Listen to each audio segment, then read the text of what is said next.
Ayodhya airport पर मैं बैठी हूँ और हमारे साथ आध्यात्मिक गुरु अभिनव जी इस वक्त मौजूद हैं और आपको बताते चले श्री राम जन्मभूमि ट्रस्ट की ओर से इनको विशेष निमंत्रण था।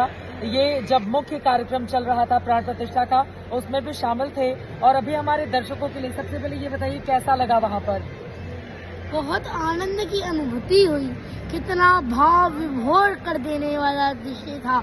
श्री राम का 500 वर्षों का एक और वनवास पूरा हो चुका है। हम हिंदुओं के लिए, हम सनातनियों के लिए बहुत खुशी का पर्व है। सनातनियों के लिए इससे ज्यादा खुशी का दिवस तो कोई हो ही नहीं सकता। मैंने अपनी आंखों से श्री राम जी की प्राण प्रतिष्ठा होते हुए देखी है। सब कह रहे थे राम आएंगे, राम आएंगे। जी हाँ, राम आ गए। मैं अपनी आंखों से देख करके आया हूँ। राम जी की क्या कथा छोटी सी आप सुनाएंगे हमारे दर्शकों के लिए, या सुर में कोई भजन हो जो भी आप सुनाना चाहें? श्री राम। हाँ, आप सुनाइए कोई भी भजन या कुछ भी जो श्री राम से जुड़ी हुई कोई कथा। मैं आपको एक कथा सुनाता हूँ कि उज्जैन के राजा महाराज विक्रमादित्य ने कैसे खोजा राम मंदिर। एक बारी उज्जैन के राजा महाराज विक्रमादित्य अयोध्या आए। वह श्री राम के सटीक जन्म स्थान के दर्शन करना चाहते थे, लेकिन वहाँ उन्हें कोई बताने वाला ही नहीं था कि श्री राम का सटीक जन्म स्थान कहाँ पर है। ऐसे में वह सरयू नदी के सरयू मैया के किनारे आ पहुँचे। सरयू जी के किनारे उन्होंने देखा एक काला आदमी काले घोड़े पर बैठकर सरयू जी की ओर आ रहा है।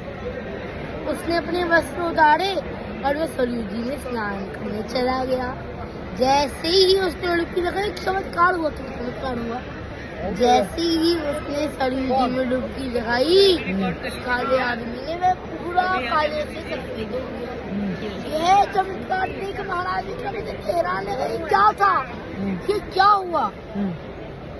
उसके बाद जब वो काला आदमी स्नान करके आया, अपने घोड़े के साथ ही स्नान करेंगे थे। जब स्नान करके आया तब महाराज विक्रमादित्य बोले क्या चमत्कार था। उसके बाद वो काला आदमी कौन था सबको पता है। उस काले आदमी ने कहा मैं सभी तीर्थों का राजा प्रयागराज हूँ। जब मैं सबके पाप धो धोकर काला हो जाता हूँ तब मैं यहाँ पर स्वच्छ होने के लिए आता हूँ। उसके बाद महाराज विक्रमादित्य बोले मैं उज्जैन का राजा महाराज विक्रमादित्य आपको अपने दोनों हाथ जोड़कर प्रणाम करता हूँ। आप बहुत सिद्ध व्यक्ति लगते हैं, क्या बता पाएंगे कि श्री राम का सटीक जन्म स्थान कहाँ पर है? प्रयागराज ने कहा अभी मेरे तट पर लोग स्नान करने के लिए मेरी प्रतीक्षा कर रहे हैं, अभी मेरे पास समय नहीं है। इसका उत्तर तो आपको मिलेगा काशी विश्वनाथ में। हे राजन, आप कृपया काशी विश्वनाथ चले गए।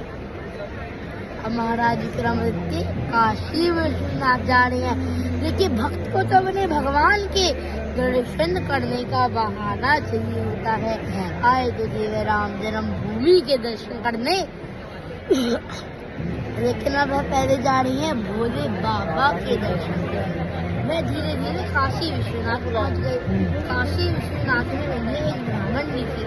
एक ब्राह्मण कौन थे क्या आप जानते हैं? देवों के देव महादेव, हो देवों के देव महादेव, देवों के देव महादेव, देवों के देव महादेव, देवों के देव महादेव। शिव जी ने महाराज विक्रमादित्य से कहा रुको, मुझे मालूम है तुम यहाँ किस कार्य से आए हो, तुम यहाँ क्यों आए हो? शिव जी के पास एक गाय थी। शिव जी ने महाराज विक्रमादित्य से कहा तुम इस गाय को अयोध्या जी में ले जाओ और अयोध्या जी में भ्रमण करने लगना, चक्कर से काटने लगना। उसके बाद महाराज विक्रमादित्य उस गाय को लेकर अयोध्या जी में चले गए। शिव जी ने बोला था इस गाय को लेकर तुम अयोध्या जी में भ्रमण करना। एक स्थान पर गाय स्वयं से खुद ही दूध देने लगी। अच्छा। राम जी का जन्म स्थान है। महाराज विक्रमादित्य इस गाय को लेकर अयोध्या जी लेकर चले गए और भ्रमण करने लगे।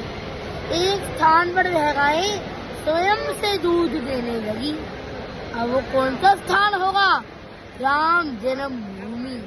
क्या बात है। श्री राम जन्मभूमि अयोध्या का है नजारा। ओ श्री राम जन्मभूमि अयोध्या का है नजारा। श्री राम जन्मभूमि अयोध्या का है नजारा। अयोध्या का है नजारा। वह वो स्थान था जहाँ पर आज गर्भगृह बन रहा है। महाराज विक्रमादित्य ने वहाँ पर सच्चे मन से पूजा पाठ किया। राम राम राम। और वहाँ पर भव्य राम मंदिर बनाया। भव्य राम मंदिर बनाया और मंदिर बनते ही वहाँ पर लाखों लोगों की, हजारों लोगों की भीड़ आने लगी जन्मभूमि मंदिर बनते ही। लेकिन 1526 में बाबर ने भारत पर आक्रमण कर दिया था। बाबर विदेश से आया एक हमलावर। उसने देखा कि भारत के लोगों की मंदिर में, भगवान में, राम जी में बहुत आस्था है। उसने मंदिर तोड़ने का कार्य शुरू कर दिया और 1528 में इतना दुख का समय रहा। 1528 में बाबर ने महाराज विक्रमादित्य के बनाए राम मंदिर को ही तोड़ दिया, जिसमें हर वर्ष लाखों लोगों की भीड़ पूजा पाठ करने के लिए आती थी। उस मंदिर को ही तोड़ दिया गया। लेकिन वही मंदिर अब बनकर तैयार हो गया है और आप किसका? दर्शन करके आ रहे हैं। जरा अपना अनुभव 2 लाइन में बस बता दीजिए। इतना अच्छा लगा जी, बहुत बहुत बहुत, मैं सीमा में बता ही नहीं सकता शब्दों में आपको। इतना अच्छा लगा मुझे, इतना अच्छा लगा सचमुच में। राम जितने माँ सीता के हैं, हनुमान जी के हैं, लक्ष्मण जी के हैं, भरत जी के हैं, शत्रुघ्न जी के हैं, उतने ही राम मेरे हैं। क्या बात है, बहुत सुंदर। 9 साल के हैं ये बाबा जी, 9 साल के हैं। और होता है ना, प्रभु की कृपा भयहु सब काजू, जन्म हमारे सुफल भा आजू।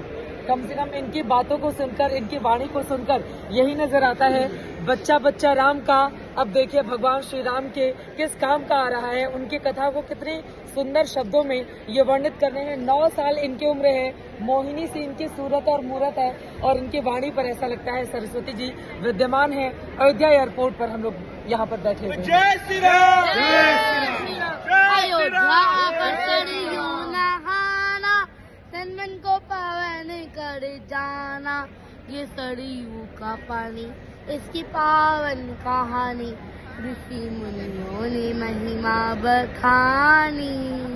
बहुत सुंदर।